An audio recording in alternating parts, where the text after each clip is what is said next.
for the engagement? How many minutes do we have for the engagement? Okay, we have between 10 and 12 minutes, so yeah, so let's try and be as crisp. Yeah, or so you can do what you need to do, and then I'll just guide us. Yeah.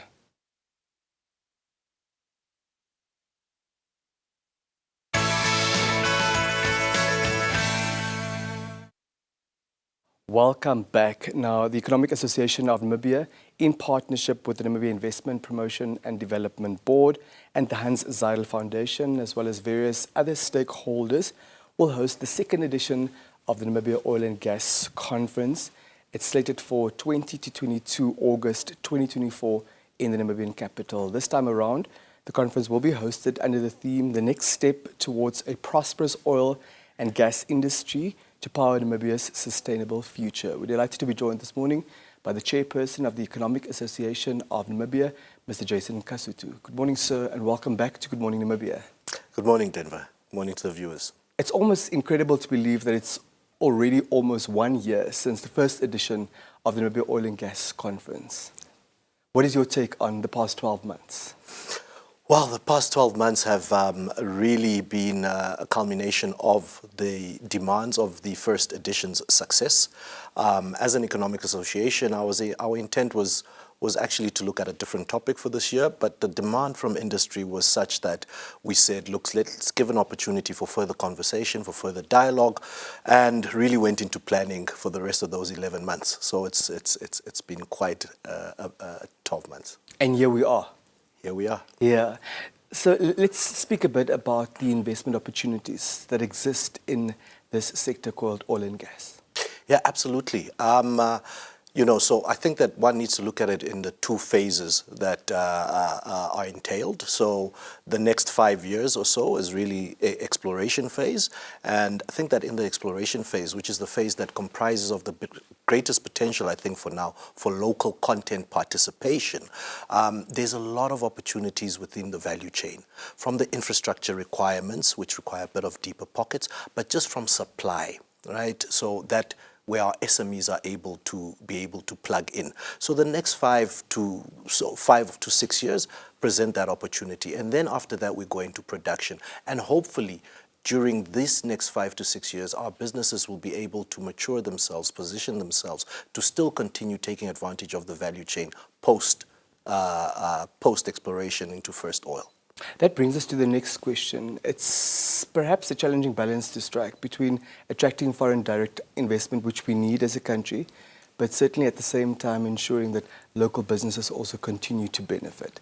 How do you as an association see that balance playing out? Yeah, no, absolutely. I think that we have been advocating for the need to expedite the local content policy so that all players and all stakeholders, both international and local, understand the playing field and how they'll be able to participate.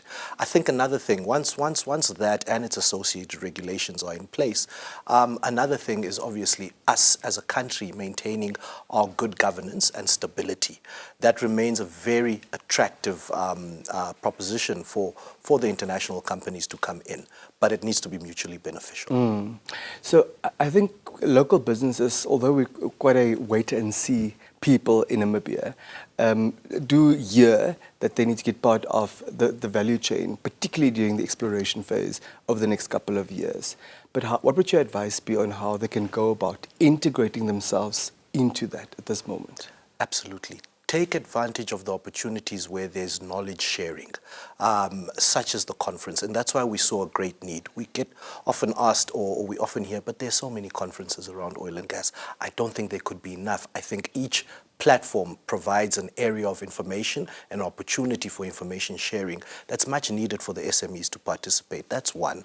Secondly, I think government has got a very big role to play here in as far as being able to create the market access through various other case studies that are there in other jurisdictions around supplier databases, right? Where government can play a role in facilitating that necessary introduction between SMEs in the country and the international players coming in for the first time.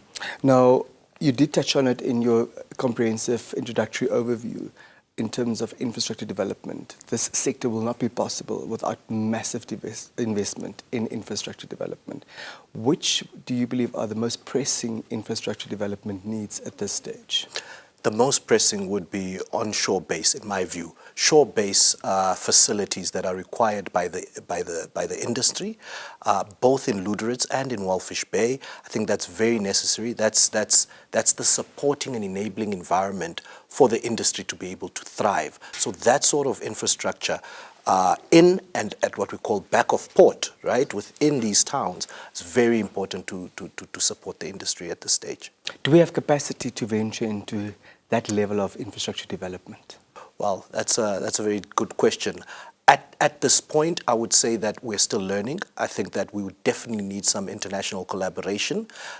Yes, we have a few men and women who have been trained in the sector, but I think from a financial point of view and a technical capacity point of view, we need collaboration to fill that gap. Particularly at the start. Especially now. Yeah. If we have regard to economic models, which ones do you believe would best support the sustainable growth trajectory of this emerging industry?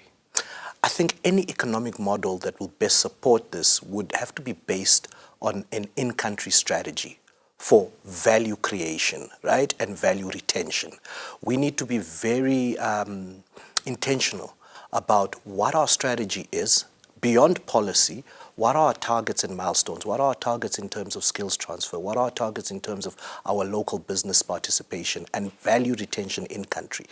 That strategy should then inform the economic model that we want to apply, so that, again, as I say, it becomes a win-win scenario and everyone's clear about each other's expectations, although even sometimes may be negotiated. But that should inform the economic model. What we're grateful for is that we need not reinvent the wheel. Others have done this, some with more success compared to others. What are the best practices that we need to leverage on from other jurisdictions? I think Namibia has been also, blessed in a certain way. We've always sort of come at the end of the yard line. Our independence being, one of the last countries to gain independence on the continent, allows us, and similar to this, allows us an opportunity to learn from the pitfalls of other nations in jurisdictions that are on the continent and outside of the continent. So we have a golden opportunity. From West Africa, I think that there's a plethora of lessons there. There's good and bad, which basically shows us what has worked and what has not worked. Oman is another country that has been able to do great, in my view, in terms of retaining value in country through a strategy that they have that was very purposeful. So we've got a golden opportunity here to learn from those that have done it and those that are still doing it, and I think we should grab it.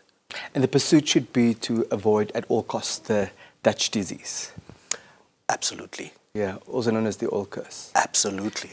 When we spoke about the capacity that we have at this stage and that there's a need for collaboration regarding infrastructure development, particularly and especially at the beginning, we did touch on a need for a skilled workforce. What else is it that we need to do, even with international collaboration, to make sure that ultimately we own the skills? Absolutely. I think it's really time for our educational institutions to be able to create collaborations with training and educational institutions in the jurisdictions that have been able to successfully capacitate their human capital, right?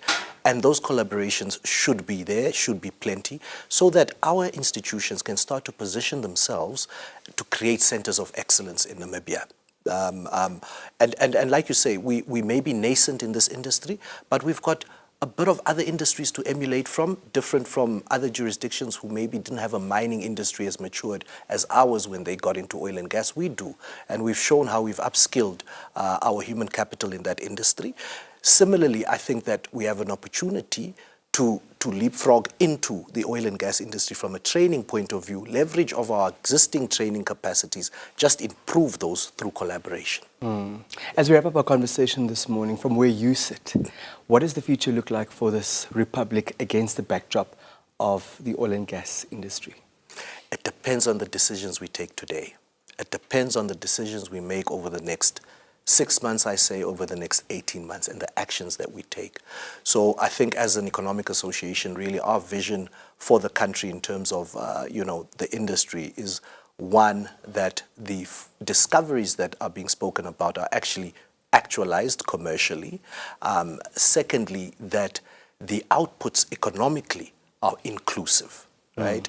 And then thirdly, for us, that the infrastructure, the industrial base that we build out of this industry is able to also supply other industries beyond oil and gas, or when after 25 years the last drop is gone. So that's really our vision in terms of this industry, and especially the fact that it should be inclusive, it should carry people along, and we should be better in terms of all our indicators on the economy. And even if the last drop is gone, our children, our grandchildren, our great-grandchildren should still benefit from this industry. Absolutely. Yeah. Thank you for your time. Good luck with the final preparations, and may the second edition be a resounding success. Thank you so much, Denver. There you have it, the Chairperson of the Economic Association of Namibia, Mr. Jason Kasuto, talking to us about the second edition of the Namibia Oil and Gas Conference. We'll be back after a break.